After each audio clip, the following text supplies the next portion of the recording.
बता दें, नीतीश कुमार एक बार फिर से देश की राजनीति में चर्चा का विषय बन गए हैं। कभी कहा जा रहा था कि नीतीश की राजनीति अब खत्म हो चुकी है, लेकिन जब लोकसभा चुनाव के नतीजे आए तो किंग मेकर बनकर उभरे हैं। भले ही नीतीश कुमार एनडीए का हिस्सा है, मगर उनके पाला बदलने की चर्चा खत्म होने का नाम नहीं ले रही है। दरअसल 2014 के लोकसभा चुनाव के बाद राष्ट्रीय जनतांत्रिक गठबंधन यानी एनडीए की कोई अहमियत नहीं थी। यह गठबंधन एक प्रतीक से ज्यादा नहीं था। 2014 से 2020 के बीच एनडीए के कई अहम साथी अलग भी हुए।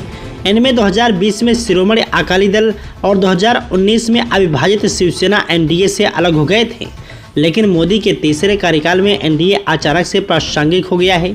यह प्रासंगिकता बीजेपी की जरूरत के कारण बढ़ी है। ऐसे में अब सवाल उठ रहा है कि क्या नीतीश कुमार और नायडू कांग्रेस के नेतृत्व वाले इंडिया गठबंधन की तरफ रुख कर सकते हैं।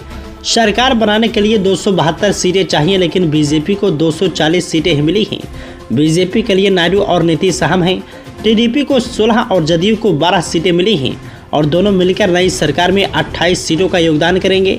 नीतीश कुमार और नायडू की पार्टी ने खुलकर कहा है कि वो एनडीए के साथ हैं, लेकिन कहा यह भी जा रहा है कि दोनों एनडीए में बेहतर डील और अपनी शर्तों पर रहेंगे। अगर ऐसा नहीं होता है तो नीतीश और नायडू के लिए इंडिया गठबंधन में कोई अछूत नहीं है। कांग्रेस ने भी नीतीश और नायडू के लिए अपना दरवाजा खुला रखा है। कांग्रेस के वरिष्ठ नेता जयराम रमेश का कहना है कि लोकसभा चुनाव के नतीजे प्रधानमंत्री नरेंद्र मोदी के खिलाफ जनादेश है। उन्होंने सोशल मीडिया पर लिखा, मोदी अब कार्यवाहक प्रधानमंत्री बन चुके हैं। देश ने इनके खिलाफ प्रचंड जनादेश दिया है, लेकिन ये डेमोक्रेसी को डेमोक्रेसी बनाना चाहते हैं। जयराम रमेश ने जाति सर्वे और बिहार को विशेष दर्जा जैसे मुद्दों पर प्रधानमंत्री मोदी और बिहार के मुख्यमंत्री नीतीश कुमार के बीच रहे मतभेद को लेकर टिप्पणी की।